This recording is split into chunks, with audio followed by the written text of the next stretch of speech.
While the world's attention has been fixed on the war, a court ruling in France has shaken a community here in Iraq. For the first time, a French court has convicted a French Islamic State member of taking part in the genocide against Yazidis. It's a case that survivors hope could mark a turning point for justice.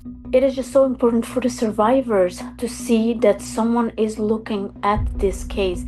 Sabri Essid was born in France and left for Syria in 2014 to join ISIS, right as a terror group overran the Sinjar mountains, killing thousands of Yazidi men, abducting boys to turn into fighters, and kidnapping the women and girls as sex slaves. In a Paris court this month, several Yazidi women spoke about being bought and repeatedly raped and resold and deprived of food and water. After a 5-day trial, the court found Essid guilty on charges of genocide and crimes against humanity. He's sentenced to life in prison, but there's one problem. He's believed to be killed in 2018, but there's no proof of his death. Still, advocates say his prosecution is important.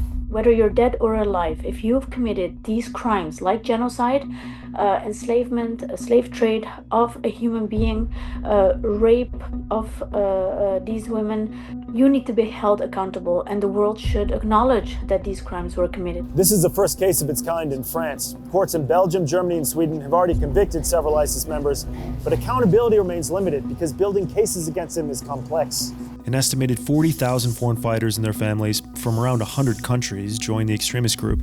Today, thousands are still detained, and many remain in legal limbo after being stripped of their nationality. Essid's investigation alone took 5 years, and it required investigators to track down evidence and survivor testimony.